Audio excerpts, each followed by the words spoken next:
સાથીઓ, જય સંવિધાન, જય ભારત.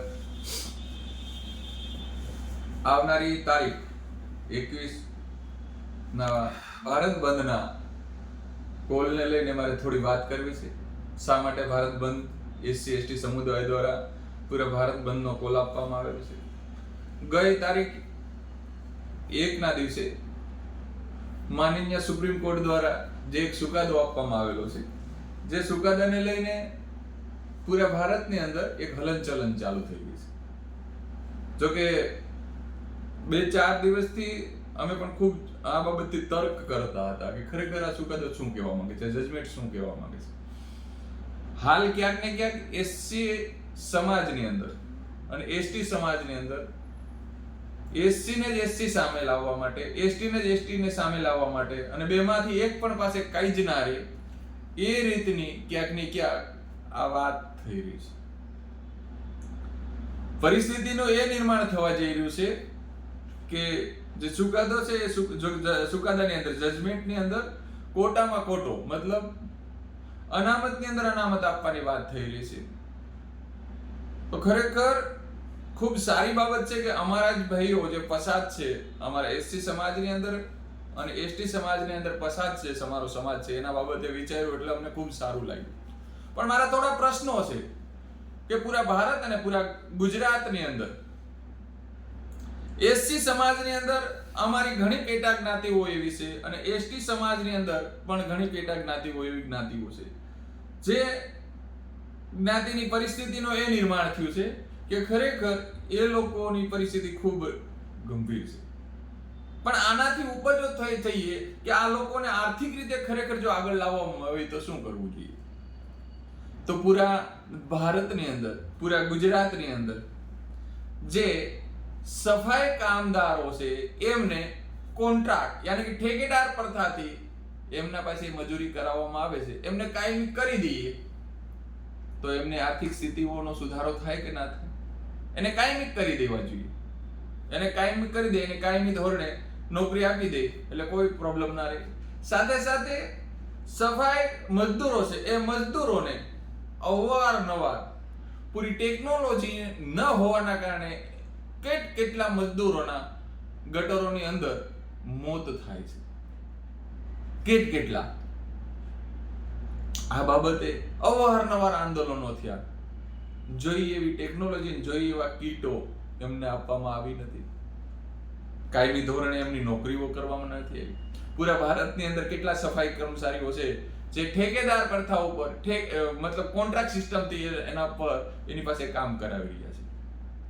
હવે આ કોન્ટ્રાક્ટરો કોણ છે, જે ઠેકેદારો છે એ કોણ છે? સાહેબ, કોઈ પણ ક્ષેત્રની અંદર જે ઠેકેદારી પ્રથા જે આવી છે એ ઠેકેદાર પ્રથામાં પણ વર્ગીકરણ થવું જોઈએ. જે કોન્ટ્રાક્ટરો છે એ કોન્ટ્રાક્ટરો કોણ છે એમાં વર્ગીકરણ થવું જોઈએ અને એમાં આ ઠેકેદારો છે આને લાવવા છે. એ તો થશે નહીં. સાથે સાથે આ ખરેખર અમારા સમુદાયના, અમારા ભાઈઓ બાબતથી આટલો બધો જો પ્રેમ આવી ગયો હોય તો આ બાબતથી એ પણ વિચારવું જોઈએ કે અમારા ભાઈઓ છે એમના દીકરાઓને નોકરી મળે, એમના દીકરાઓને સારું શિક્ષણ મળે, એમના દીકરાઓને સારું આરોગ્ય મળે તો એમનું અલગથી એક ખૂબ મોટું પેકેજ જે હજારોથી વધારેની કરોડોમાં જાહેરાત કરવી જોઈએ અને એનો આર્થિક વિકાસ એ પૈસાથી થાય એ પણ થવું જોઈએ તો એમનો વિકાસ થશે. બાકી કોટા કરીએ તો ઉલટાનું ના તો આને રહેશે ના આને રહેશે એ પરિસ્થિતિનું નિર્માણ થશે. પૂરા ભારતની અંદર શેડ્યુલ કાસ્ટની અંદર 1100 થી વધારે જ્ઞાતિઓ, શેડ્યુલ ટ્રાઇબમાં 750 થી વધારે જ્ઞાતિઓ. હવે એ જ્ઞાતિઓમાં જ બટવારા થઈ જાય પૂરા ભારતની અંદર એસસી સમાજ, એસટી સમાજ ની 22% થી 23% વસ્તીમાં. હવે એમાં વર્ગીકરણ થશે તો ના તો આના હાથમાં રહેશે ના આના હાથમાં રહેશે. યાની કે આ અનામત છે, જેમને આરક્ષણ મળે છે એ આરક્ષણ ખતમ કરવાની નીતિઓ, ભાગલા પાડો અને રાજ કરોની નીતિ આના પરથી સાબિત થાય છે. પૂરા ભારતની અંદર પૂરા ગુજરાતની અંદર બેકલોગની જે જગ્યાઓ ખાલી પડી છે એ જગ્યાઓની તાત્કાલિક એમાં ભરતી કરી અત્યાર સુધીમાં જેટલી જગ્યાઓ ખાલી પડી છે ત્યાં અમારા જે પછાત સમાજ, જે અમારી પેટા જ્ઞાતિમાં જે આર્થિક રીતે જે નબળા છે એની બધાની ભરતી કરી દો. એટલા માટે એ આર્થિક રીતે સદ્ધર થઈ જશે. પણ એ વસ્તુ નહીં. તો ખરેખર આ સમયે મને સાહેબ કાશીરામ ની યાદ આવે છે કે જેની જેટલી સંખ્યા ભરી એટલી એની ભાગીદારી. અમે આજથી 4 મહિના 6 મહિના પહેલા જ્યારે બહુજન એકતા યાત્રા લઈને ફર્યા ત્યારે અમારા દરેક મુદ્દાઓ હતા, સામાજિક, આર્થિક, શૈક્ષણિક, રાજનીતિક અને ધાર્મિક. આ બાબતમાં અવારનવાર અમે ઘણું ખરું લોકોને સમજાવ્યું હતું કે તમારી સીટો ઉપર કોણ બેઠા છે તમે જોવો. અમે ભારત સરકારના 19 ખાતાના મંત્રાલયના આંકડામાં અમે બતાવ્યું હતું કે ઓબીસી ની આટલી સીટો છે, એ સીટોમાં ઓબીસી ના કેટલા વ્યક્તિઓ બેઠા છે, એસસી ની આટલી સીટો છે ત્યાં એના કેટલા બેઠા છે, એસટી ની આટલી સીટો છે એના ઉપર કેટલા વ્યક્તિઓ. એની જગ્યાઓ તો હજી ભરાણી નથી. તો એ જગ્યાઓ ઉપર આવી આર્થિક રીતે જે નબળા વ્યક્તિઓ છે, ચાહે એસસી સમાજની અંદર હોય, એસટી સમાજની અંદર કે ઓબીસી સમાજમાં કે જનરલની અંદર પણ જે આર્થિક રીતે જે નબળા છે એમની ભરતી કરી દેવી જોઈએ કાયમી ધોરણે. જેટલી ઠેકેદારી પ્રથા છે એમાં પણ વર્ગીકરણ થવું જોઈએ. હાલ તો 5મો પિલર એ થઈ રહ્યો છે, કોન્ટ્રાક્ટ સિસ્ટમ દરેક જગ્યાએ કોન્ટ્રાક્ટ યાની કે ખાનગીકરણ સિવાય બીજું કંઈ જ થતું નથી. આ થવું જોઈએ. સાથે સાથે પૂરા ભારત અને ગુજરાતની અંદર સરકારી સ્કૂલો કેટલી બંધ થઈ આજ સુધીમાં. તો અમારો જે અતિ પછાત જે વર્ગ છે, આદિવાસી વિસ્તાર, જે ટ્રાઇબલ ઇલાકો જે છે, ત્યાં શિક્ષણ જે પહોંચવું જોઈએ એ શિક્ષણ તો પહોંચતું નથી. ઉલટાની અંદર ગુજરાતની અંદર 5000 થી વધારે સરકારી સ્કૂલો બંધ થઈ. તો આ સરકારી સ્કૂલોની અંદર કોણ ભણી રહ્યું છે? એસસી એસટી સમાજની અંદર જ જે આર્થિક રીતે જે અમારો નબળો ભાઈ જે છે એ એમના દીકરાઓ એ ત્યાં ભણતા હતા. સરકારી સ્કૂલો બંધ થઈ તો હું એમની તાકાત છે કે પ્રાઇવેટ સ્કૂલોની અંદર એમના દીકરાઓને ભણાવી શકશે? તો એમના શિક્ષણની વ્યવસ્થા થાય એ બાબતથી વિચારો. એમને સારું શિક્ષણ મળે, મફત અને સારું શિક્ષણ અને આરોગ્ય મળે એ બાબતથી વિચારો. એ તો વિચારતા નથી.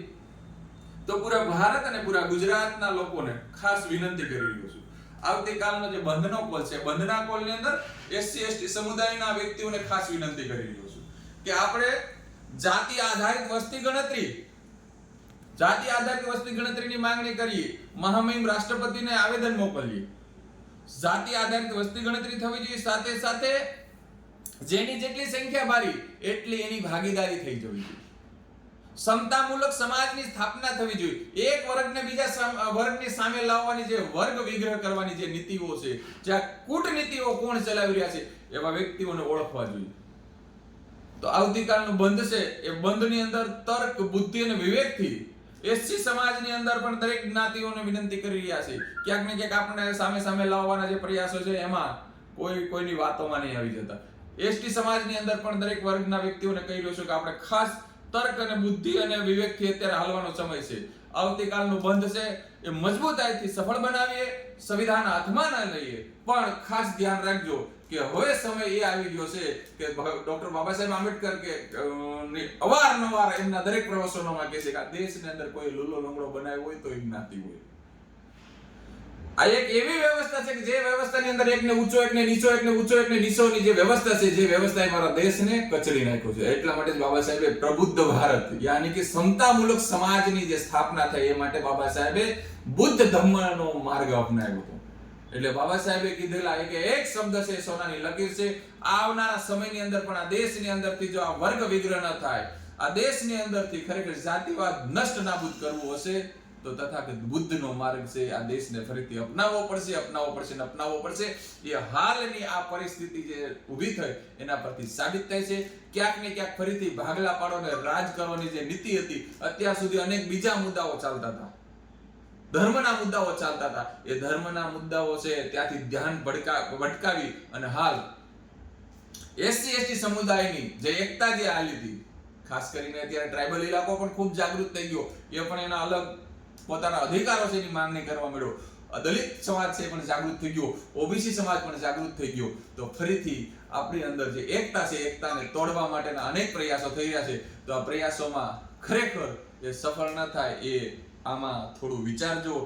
બુદ્ધિ અને તર્ક અને વિવેકથી પગલું ભરજો. બુદ્ધિથી હાલશો તો 100% જંગમાં જીત મળશે, અન્યથા આવનારી પેઢી ફરીથી ગુલામ થશે. ખરેખર આ બાબતથી ખૂબ ચિંતન મનન કરજો જજમેન્ટ છે એ સારા વ્યક્તિઓ પાસે વચાવજો, સારા સિનિયરોની સલાહ લેજો અને કોઈ પણ આવતા કાલના બંધની અંદર કોઈ પણ એવું પગલું ન ભરતા કે જેના હિસાબે સમાજને પણ નુકસાન થાય, આપણા દેશને પણ નુકસાન થાય. બસ વિરોધ કરવો એ મારો મૌલિક અધિકાર છે. કલેક્ટર કચેરીઓએ જઈને આવેદન આપો, અન્ય કોઈ પણ પ્રકારના વિરોધ કરો, પણ કોઈ પણ પ્રકારની જાન માલ કે સંપત્તિ કોઈ પણ પ્રકારનું નુકસાન ન પહોંચે એ રીતનું આપણે વિરોધ પ્રદર્શન કરશું. બસ આપણો વિરોધ છે એ જારી રહેશે. બસ આ સાથે ફરીથી આપ બધાને કહું છું, તર્ક અને બુદ્ધિ અને વિવેક સાથે આપણે આપણી જંગ લડીશું. જય ભીમ, જય ભારત, જય સંવિધાન, જય જોહાર.